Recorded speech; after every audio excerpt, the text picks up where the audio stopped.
Good morning, it's Sickalicious Thursday, and you in the back room with Becky. Wow, we had 80 degrees, 81, up to 85 in some places on Tuesday, and today, last night, it went dipped down below freezing. So, for the many disenfranchised people who don't have a home, let's pray for their shelter, because winter is coming quickly and swiftly. Let's pray for the millions of Americans who can't afford to pay their utility bills, who are out here struggling. Even I pray for the working class that is having a hard time making it, and their mind has fast forwarded to Christmas. This year, I think we ought to be sensible and pay them bills instead of making some new ones. You in the back room, Becky. It's Sickalicious Thursday, and I have the night off, but never there. We will be rehearsing here tonight. Just a few of the girls, we're restructuring. You can't make people do nothing. Either they own or they're not. And, because I know what's coming down the road, because of the sponsorship and because of the people who are really, really my true supporters, I know that, it's sometimes necessary to extricate those parts that are not going to fit once you move to the next level. So I pray for my founder sisters of the Big Goody Girl will always be Shelby, Sade, and Red. So let's get that clear. Oh, and Sade, if you want to be upset about me saying something positive, then, well, anyway. What's up today? We still got a bunch of negative news going on, so I ain't even going to focus on that. What I'm going to focus on today is basically some of those steps about creating your own wealth and preparing yourself for disaster. They say, hope for the best, but prepare for the worst. I think that small businesses like myself, Sherman & Associates was my first venture into the business world per se. I've done child care, I've been a sales rep and stuff like that for some of the makeup companies, but I always had that energy in me that I have to work for myself. I'm not really working for myself, because when I work for myself, I work even harder, because I'm working for my family and my community.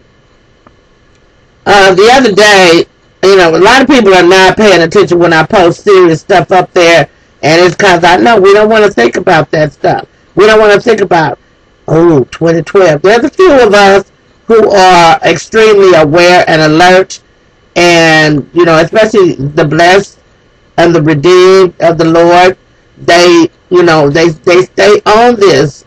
I posted the other day about the geo-engineering. And, now they're really, because, this is the funny thing about disease and disaster. Until it strikes your neighborhood, you're like, oh, it's too bad. Oh, that's so sad. Did you hear about that? We was like that about HIV.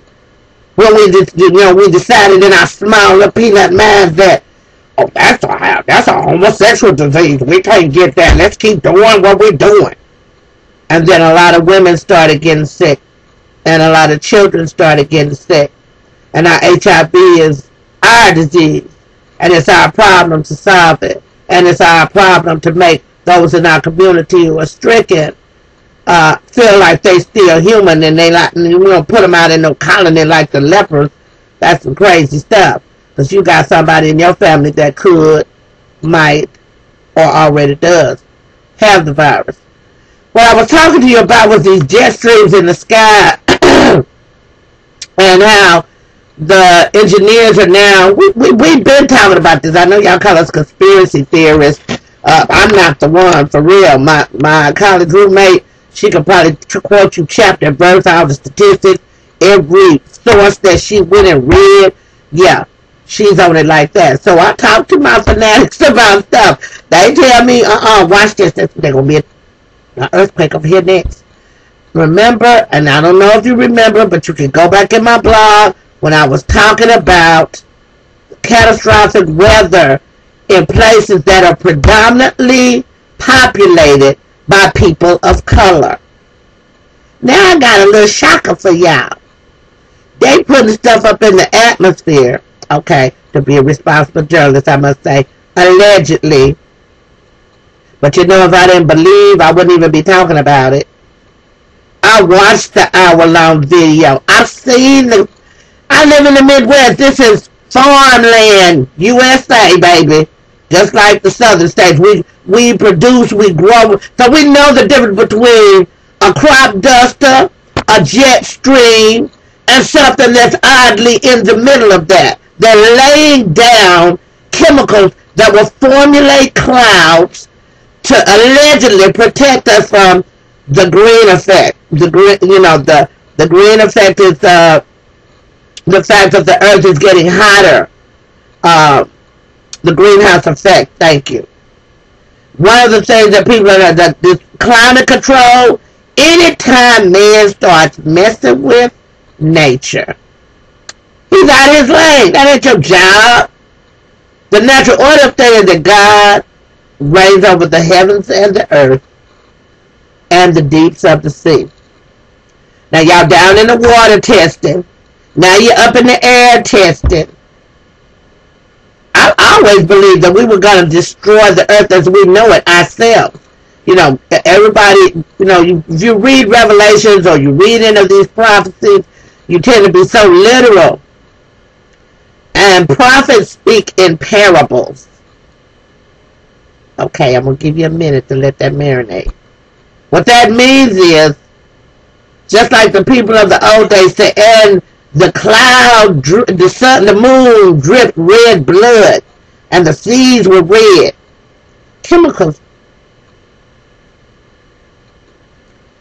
in the atmosphere can cause all kinds. The stuff that they putting up there cause a high rate of cancer in certain ethnicities and respiratory illness, which is kind of stupid on their part, because unless it kills you instantly, you putting more weight on the government because of these people that's going to be sick that they're going to have to take care of. See how we do stuff to try to be slick, and what we call down south, biting off your nose to spite your face. It's the crazy ass stuff. You know, we want to genocide. For my sisters and brothers I shared this with once before. G-E-N-O-C-I-D-E.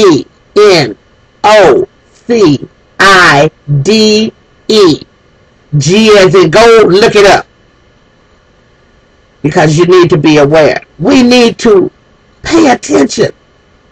I'm not talking about no Nostradamus. I'm talking about what I'm seeing and the people that I'm caring for that are suffering from nuclear waste poisoning. My sister is a survivor of the Bannister Road fiasco, where one side of the complex, they're making parts for nuclear planes and stuff and bombs, and on the other side is the IRS, the government's offices of administration, and DFAS. Y'all know what I'm talking about. IRS, all these people that are out there working for the government and being poisoned slowly. Now my sister has what they call idiopathic pulmonary fibrosis. My mother has COPD. My grandmother has COPD. I suffer with asthma. There's a high rate of asthma and respiratory conditions. They want to blame it all on the cigarettes. My mom and all of us quit smoking. Except my sister. It ain't gonna make no difference. They give her 4 years. When your lungs start crystallizing on the inside, that's how they can tell people who have emphysema. They can tell you to the day when you're gonna die. Because people with lung cancer the same way. That's what my dad died of. Now come on now. I'm talking about my papa. So y'all was like, no, Reverend Shepherd. My other dad had colorectal cancer. Okay? Down in that part of the country, down in Arkansas, there are cancer clusters where these chemical plants and the oil refineries and the steel mills putting that shit up in the air, and people going to work every day because they can make a good living. And very seldom do any of those people survive these diseases because they have inferior access, not inferior medicine or doctors or healthcare, inferior access. And in the ghetto, it's the same thing. You know, the only people that's getting healed from stuff is the people that got Google some money to go and say, hey, look, send me over to Australia or Sweden or, you know, one of them places, and you get some of them experimental drugs and do me some treatments for about 6 months. I got the pocket, so let's get it done. And they up walking around, they well. Okay, you know. Now, many of you know history, so before I close out, I'm going to give you this little piece of history. When the smallpox germ was on the red blankets that they gave to the Native Americans, that they were trying to take over their territory, that's genocide.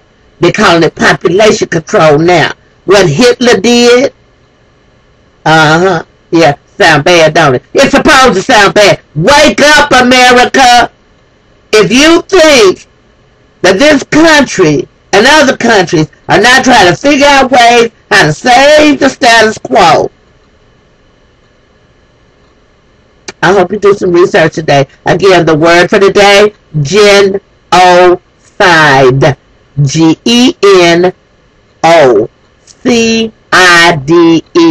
Look it up. Educate yourself. Be aware. What can you do about it? You say, don't have your ass outside when they spraying. We little kid down in Arkansas, we running behind the DDT man that sprayed for the mosquitoes. You that's down in Arkansas, y'all gonna remember this. We didn't know till years later DDT was a carcinogenic. Well, now if it killed the mosquitoes, I'm just saying. Always, you're in the back room with Becky. It's Sickalicious Thursday. Let's thicken up that mind and get some knowledge. Peace, love, always, and understanding for the people.